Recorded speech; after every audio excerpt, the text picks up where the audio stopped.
तो बच्चों नमस्कार, कैसे हो सब। उम्मीद है सब बढ़िया होंगे।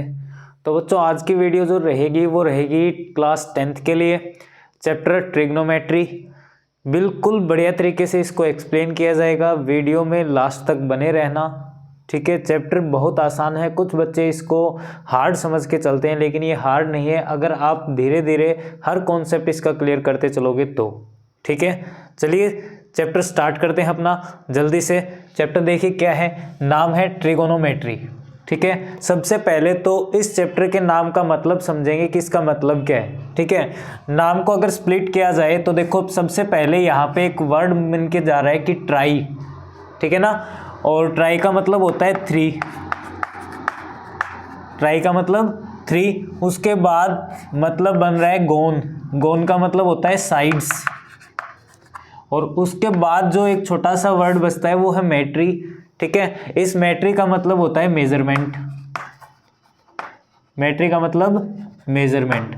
तो कहने का मतलब क्या है कि ट्रिग्नोमेट्री का मतलब ये होता है कि जो अपने पास 3 साइडेड फिगर होगी उसका मेजरमेंट जो होगा, ठीक है, उसी को क्या बोलेंगे, ट्रिग्नोमेट्री। भाई बात पता चल रही है 3 साइड से, तो 3 साइड का मतलब तो क्या होती है, ट्रायंगल होती है। समझ में आई ना बात। अब ट्रायंगल के भी आपने देखे होंगे बहुत सारे टाइप्स होते हैं, ट्रायंगल के भी क्या होते हैं, बहुत सारे टाइप्स होते हैं। तो सारे ट्रायंगल्स की बात यहाँ पे नहीं की जाएगी, सिर्फ उनमें से किसी एक टाइप की बात की जा रही है, और वो टाइप होगा अपने पास राइट एंगल ट्रायंगल। यहाँ पे सिर्फ बात की जाएगी तो वो राइट एंगल ट्रायंगल की बात की जाएगी। समझ में आई ना।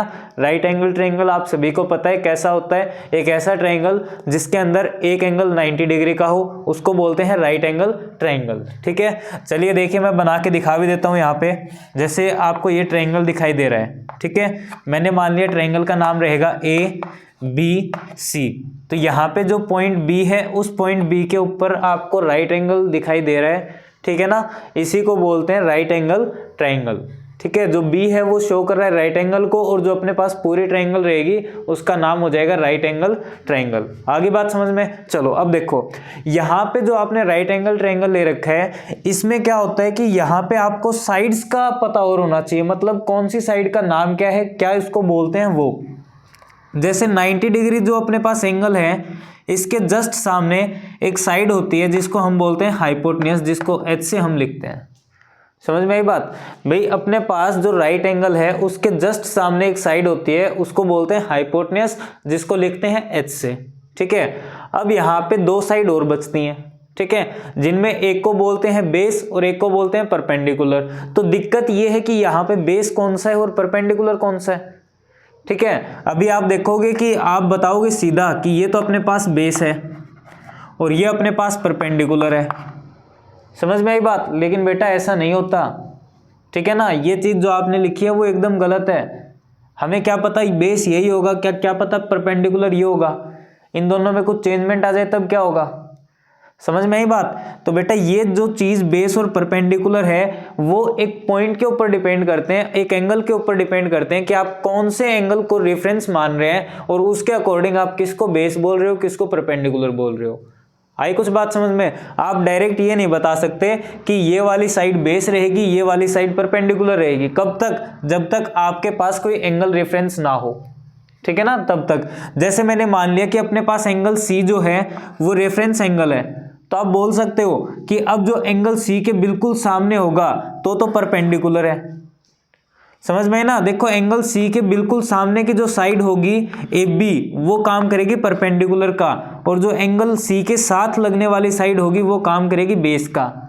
समझ में आई। अगर मान लो मैंने यहाँ पे एक ट्रायंगल और मान लिया, उसको मैंने लिख दिया PQR, उसको मैंने क्या लिख दिया, PQR। अब बताओ यहाँ पे ये राइट एंगल है Q के ऊपर, और मैंने एंगल रेफरेंस मान लिया P। एंगल रेफरेंस क्या मान लिया, P। तो यहाँ पे देखो P के बिल्कुल सामने जो होगा ना, अब की बार वो बनेगा परपेंडिकुलर। समझ में आई ना। और जो P के साथ लगने वाली साइड होगी वो बन जाएगी बेस। समझ में आई। और जो 90 डिग्री के सामने होता है उसको हमेशा हाइपोटेन्यूज बोलते हैं। तो कहने का मतलब क्या होता है कि जो हाइपोटेन्यूज साइड रहेगी वो अपने पास हमेशा फिक्स रहेगी 90 डिग्री के सामने, लेकिन जो बेस और परपेंडिकुलर है वो बदलते रहेंगे एंगल रेफरेंस के अकॉर्डिंग। आपने कौन सा एंगल रेफरेंस मान रखा है उसके अकॉर्डिंग वो चीजें बदलती रहेंगी। इतनी बात समझ में आई ना, कर लोगे आराम से। चलो अब देखो यहाँ पे जब आपने इनको साइड्स को कुछ नाम दिया है तो ये बोल के जा रहे हैं कि अगर हम साइड्स का रेशियो निकालना स्टार्ट कर दें तो उनसे हमें कोई चीज मिलेगी क्या, कोई ऐसा पॉइंट मिलेगा जो हम यूज कर सके ट्रायंगल में। ठीक है, वो अननोन साइड निकालने के लिए यूज किया जाएगा। पहले तो हम एक थ्योरम पढ़ेंगे, ठीक है ना, जो आपने बचपन में भी पढ़ी है। रेशियोज की बात बाद में करेंगे। पहले तो ये देखो कि जो अपने पास राइट एंगल ट्रायंगल है उस ट्रायंगल की अगर बात की जाए तो आपने बचपन में एक थ्योरम पढ़ी होगी जिसका नाम था पाइथागोरस थ्योरम। याद हो तो आपको, भाई थ्योरम का क्या नाम है, पाइथागोरस थ्योरम। ठीक है, सभी को याद भी होगी ये, hypotenuse square equals to base square plus perpendicular square, ये थी अपने पास थ्योरम। ठीक है, इस थ्योरम का यूज क्यों किया जाता था, इस थ्योरम का यूज किया जाता था कोई भी अपने पास एक अननोन साइड रहती है, भाई इस ट्रायंगल में आपको क्या करेंगे, दो साइड दे देंगे और एक साइड आपको निकालनी पड़ेगी। तो पाइथागोरस थ्योरम का यूज उसीलिए किया जाता था कि अननोन साइड अगर आपको निकालनी है ना, अननोन साइड निकालने के लिए, चलो हिंदी में भी लिख देते हैं, अननोन साइड निकालने के लिए आप किसका यूज करते हो, पाइथागोरस थ्योरम का यूज करते हो। बात समझ में आई, ठीक है ना। एक एग्जांपल भी देंगे, ठीक है, रेशियोज और मतलब कंप्लीट एग्जांपल आपको मिक्स करके देंगे थोड़ा सा, ठीक है ना, जिसमें पाइथागोरस थ्योरम भी यूज हो जाए और जो आप रेशियोज ले रहे हो वो भी यूज हो जाए। ठीक है ना, समझ रहे हो ना। चलो अभी बोर्ड इरेज करना पड़ेगा, आगे की बातें बाद में। ठीक है, इरेज कर दें। चलो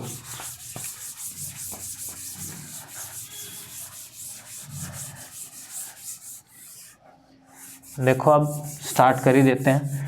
सीधी सी बात है, अपना जो चैप्टर चल रहा था वो था ट्रिग्नोमेट्री। अब देखो बात क्या चल रही है, हमने मान लिया एक राइट एंगल ट्रायंगल, वो ट्रायंगल हमने कुछ ऐसा माना, ये रहा, इसको नाम दे देते हैं जो भी आपका मन करे, A B C P Q R X Y Z, जो आप मानना चाहो। ठीक है ना, हमने नाम दे दिया ट्रायंगल का ए बी सी। अब इस ट्रायंगल में आप ध्यान से देखना, ठीक है, मैं यहाँ पे रेफरेंस एंगल मान रहा हूँ पॉइंट सी को, और पॉइंट सी को अगर रेफरेंस एंगल मानूंगा तो ये अपनी साइड किसका काम कर रही है, बेस का। 90 डिग्री के सामने क्या होगा अपने पास, हाइपोटेन्यूज, जिसको एच से लिखेंगे, बेस को बी से लिखेंगे, और जो अपने पास एंगल सी के बिल्कुल सामने होगी वो होगी अपने पास परपेंडिकुलर। ठीक है, तो राइट एंगल ट्रायंगल में तीन साइड्स आपको मिली हैं। पहले कौन सी, हाइपोटेन्यूज जो 90 डिग्री के सामने होगी, बेस जो एंगल आपने रेफरेंस किया है उसके साथ लगने वाली साइड बेस होगी, और जो एंगल था रेफरेंस एंगल उसके बिल्कुल अपोजिट में जो होगा वो परपेंडिकुलर होगा। ठीक है, अब देखो यहाँ पे कुछ बात चली ट्रिग्नोमेट्रिक रेशियोज की, किसकी बात चली, ट्रिग्नोमेट्रिक रेशियोज। अब देखो इनकी बात क्या हुई, मतलब ये जो आपने साइड्स ली हैं, हमें तीन साइड मिली, कौन कौन सी, परपेंडिकुलर, बेस और हाइपोटेन्यूज। इन तीनों साइड से उसने क्या काम करना स्टार्ट किया, रेशियोज बनाने स्टार्ट कर दिए। ठीक है ना, और वो रेशियोज कैसे बनाए वो देखो। जैसे उसने पहला रेशियो उठा लिया कि परपेंडिकुलर को लेके चला गया हाइपोटेन्यूज के साथ, ठीक है, और यहाँ पे लिख दिया P/H, ये बन गया उसका पहला रेशियो। ठीक है ना, फिर उसने दूसरा रेशियो बनाया कि बेस को लेके चले जाए हाइपोटेन्यूज के साथ, तो बेस अपॉन हाइपोटेन्यूज। ठीक है ना, बेस अपॉन हाइपोटेन्यूज। उसके बाद उसने थर्ड रेशियो बनाया, ठीक है ना, कि परपेंडिकुलर अपॉन हाइपोटेन्यूज हो गया, बेस अपॉन हाइपोटेन्यूज हो गया। क्या यहाँ पे एक और भी हो सकता है, P/B। ठीक है ना, अभी परपेंडिकुलर अपॉन हाइपोटेन्यूज तो हो गया, बेस अपॉन हाइपोटेन्यूज भी हो गया, क्या P/B भी हो सकता है, बिल्कुल हो सकता है। ठीक है, मतलब उसने देखे कि अपने पास रेशियो तीन ही बने अभी तक। ठीक है, फिर उसने दिमाग लगाया कि अगर हम इनको पलट दें तो हमें तीन रेशियो और भी मिल सकते हैं ना। तो वो तीन रेशियो और लेने के लिए उसने क्या किया, इनको पलटना स्टार्ट कर दिया। तो P/H को पलट के लिख दिया H/P, B/H को पलट के लिख दिया H/B, और ऐसे ही P/B को पलट के लिख दिया B/P। मतलब यहाँ पे 6 रेशियो उसने बना लिए। ठीक है, अब जो उसने रेशियो बनाए हैं उसने कहा कि इनको कुछ ना कुछ नाम तो दिया जाए, है ना, जैसे आपका भी कोई नाम होगा, मेरा भी कोई नाम है ना। इसी प्रकार उसने क्या किया कि जो हमने रेशियो लिए हैं उनको भी कुछ नाम दिया जाए। ठीक है, तो उसने कहा कि जो अपने पास पहला रेशियो है उसको हम बोलेंगे साइन ऑफ एंगल थीटा। क्या बोलेंगे बेटा, साइन ऑफ एंगल थीटा। ठीक है। जैसे यहाँ पे जो एंगल हमने सी माना था ना, इसका हमने नाम मान लिया कि जो एंगल अपने पास वो थीटा है, ठीक है। तो यहाँ पे जो पहला रेशियो बना है P/H, उसका क्या नाम है, साइन ऑफ एंगल थीटा। इसी प्रकार जो अपने पास दूसरा बना है उसका नाम है कोस ऑफ एंगल थीटा, और जो थर्ड बनेगा उसको बोलेंगे टेन ऑफ एंगल थीटा। समझ में आई, ये इनके नाम है। अब इनको अपोजिट किया तो इनका भी कुछ नाम बन गया, है ना। जैसे पहले का नाम बन गया कोसेक ऑफ थीटा, पूरा नाम इनका बताएंगे क्या क्या होता है, अभी शॉर्ट में बता रहे हैं, ठीक है। चलो इनकी कोई ज़रूरत भी नहीं है। अब देखो H/B में देखें तो इसका नाम बन जाएगा सेक ऑफ थीटा। B/P की बात करें तो इसका नाम बन जाएगा कोट ऑफ थीटा। मतलब टोटल अपने पास 6 रेशियो बने, जिनका हमने नाम भी देख लिया। जो पहला रेशियो था वो था अपने पास P/H, जिसको हमने नाम दिया साइन ऑफ थीटा। दूसरा था B/H, जिसको हमने नाम दिया कोस ऑफ थीटा। तीसरा P/B, जिसको हमने नाम दिया टेन ऑफ थीटा। इसी प्रकार चौथा था कोस, ठीक है, सॉरी कोसिकेंट, उसको हमने नाम दिया H/P, सेक H/B, और जो कोट बचा उसको हमने नाम दिया B/P। तो कहने का मतलब अपने पास टोटल रेशियो कितने बने, 6 रेशियो बने, ठीक है। ये 6 रेशियोज हैं, आपको याद रखने हैं, और इनके जो नाम होंगे वो मैं नाम भी बता रहा हूँ, कंप्लीट नाम क्या होता है इनका, ठीक है। जैसे बात की जाए पहले की, तो इसका नाम होता है साइन, जो हम लिखते हैं वो ऐसे लिखते हैं साइन थीटा, ठीक है। पूरा नाम है इसका साइन थीटा। अगर ई हटा दोगे तो यहाँ से एब्रीवेशन जो इसका शॉर्ट रूप होता है वो बन गया साइन थीटा। मतलब साइन का अगर पूरा नाम देखा जाए तो कौन सा है, साइन, SINE, शॉर्ट में एन तक छोड़ देते हैं, ठीक है। ये साइन होता है, ठीक है। दूसरा जो होता है वो होता है कोस। कोस का मतलब होता है कोसाइन। जो पूरा नाम है इसका कोस का वो क्या होता है, कोसाइन। मतलब जो साइन था उसके आगे आपको सी और लगाना है, ठीक है। यहाँ पे जो अपने पास टेन होता है, टेन का जो पूरा नाम होता है वो होता है टेंजेंट, ठीक है। आगे थीटा लगा दोगे तो यहाँ पे थीटा की बात चल रही है, समझ में आई ना। इसी प्रकार जो आपने कोसेक लिखा है उसका पूरा नाम होता है कोसिकेंट। क्या होता है, कोसिकेंट। मतलब कोसेक के आगे एंट और लगाना है तो कोसिकेंट बन जाएगा। यहाँ पे जो सीकेंट लिखा है, सेक लिखा हो, उसके आगे एंट लगा दें तो ये क्या बन जाएगा, सीकेंट। मतलब ये इनके हमने शॉर्ट नाम लिख रखे हैं, समझ में आई बात। इनके पूरे नाम ये होते हैं। जैसे कोट की बात की जाए तो इसमें लिख देंगे कोट, आगे लिख देंगे टेंजेंट, ठीक है। तो कोटेंजेंट बन जाएगा इसका पूरा नाम। समझ में आई इतनी बात, ठीक है। तो ये तो है इनके पूरे पूरे नाम जो होते हैं वो, ठीक है। अब बात करेंगे बेटा यहाँ पे साइन एंगल हमने देख लिया, रेशियो में P/H होता है। कोस देख लिया B/H, ऐसे टेन देख लिया P/B, कोसेक भी देख लिया, सेकेंड H/B होता है, और कोट होता है B/P, ठीक है।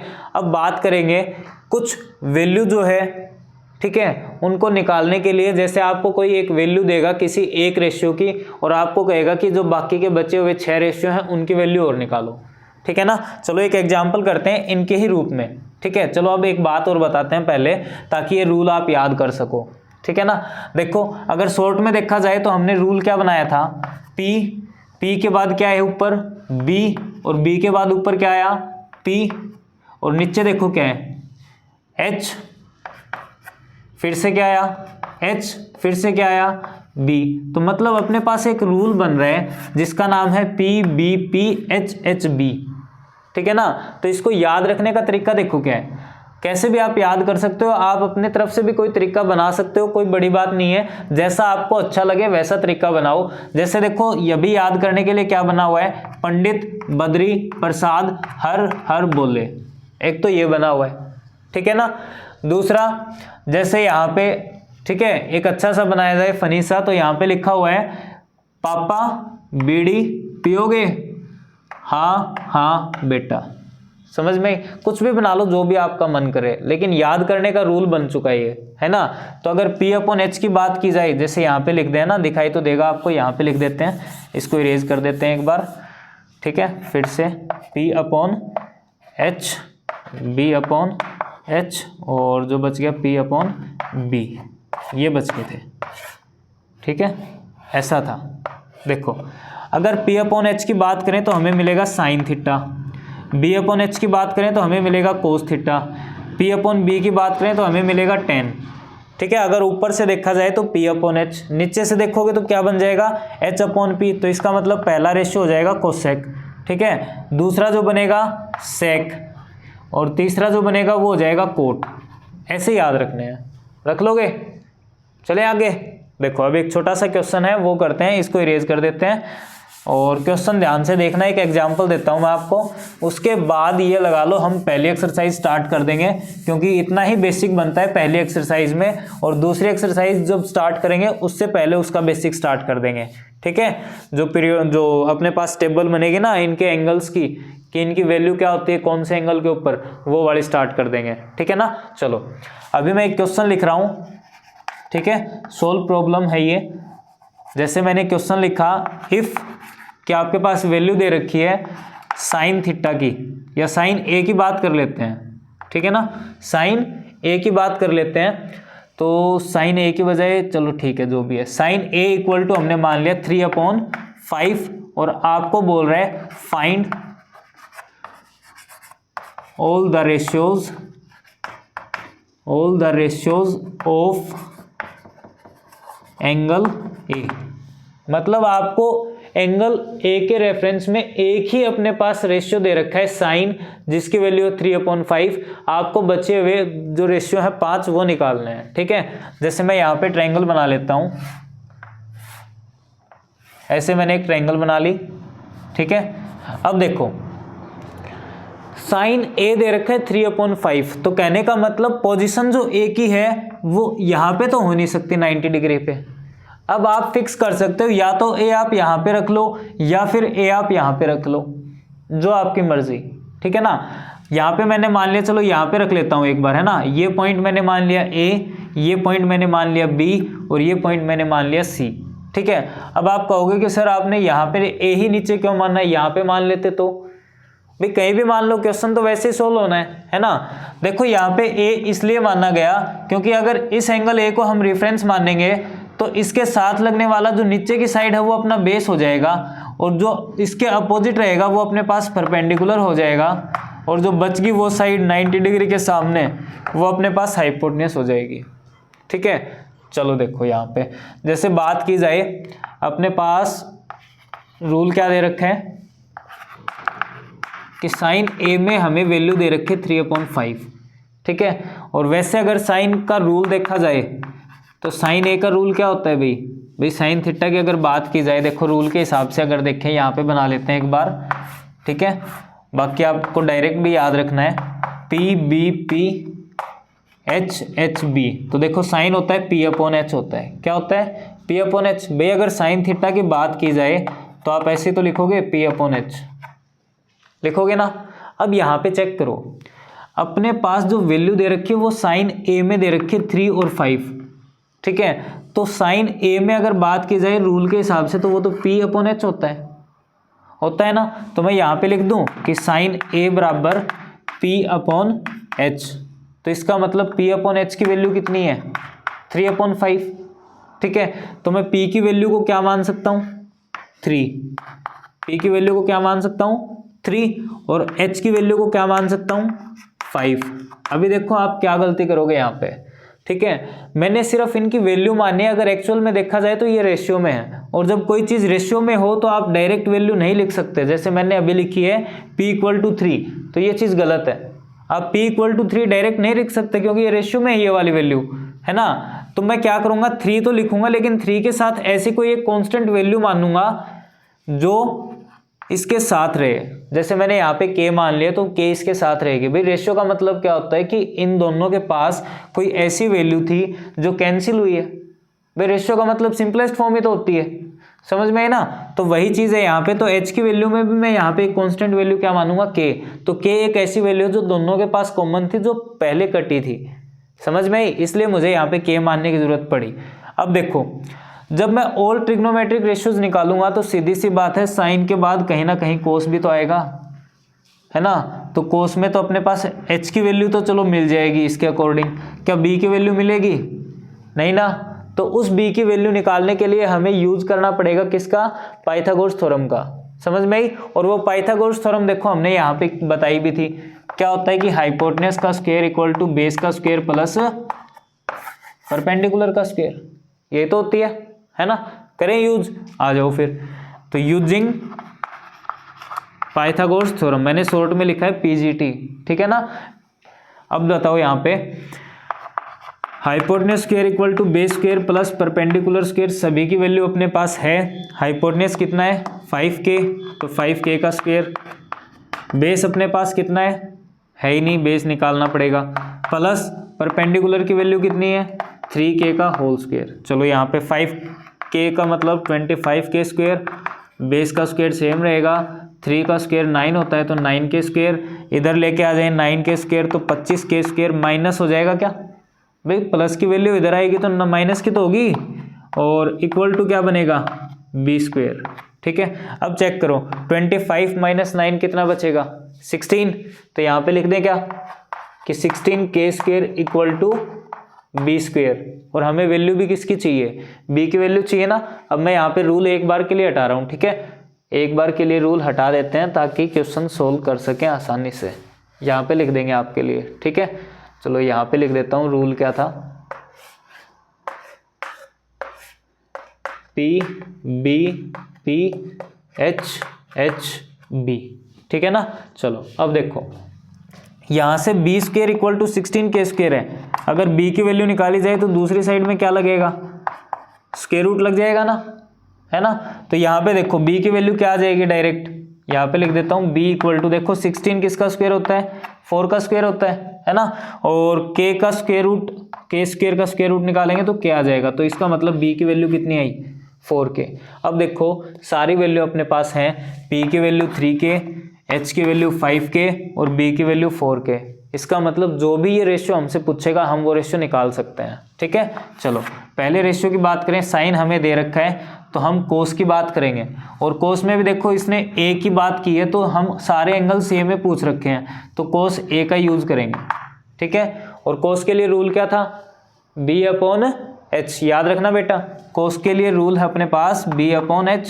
तो बताओ b की वैल्यू कितनी है 4k और h की वैल्यू कितनी है 5k, और k से k हो गया कैंसिल, तो बताओ रेशियो में 4/5 नहीं आ गया क्या भाई, कोस a की वैल्यू 4/5 नहीं आ गई क्या, है ना। बस बात खत्म। यहाँ से चेक करो, अब कोस के बाद हम क्या निकालें tan a निकाल दें, तो tan a के लिए देखो क्या होगा, रूल क्या है tan का p/b, मतलब परपेंडिकुलर अपॉन बेस, तो परपेंडिकुलर की वैल्यू कितनी है 3k और बेस की वैल्यू कितनी है अपने पास 4k, तो यहाँ से k से k कैंसिल हो गया तो 3/4 आ गई किसकी वैल्यू tan a की वैल्यू, ठीक है।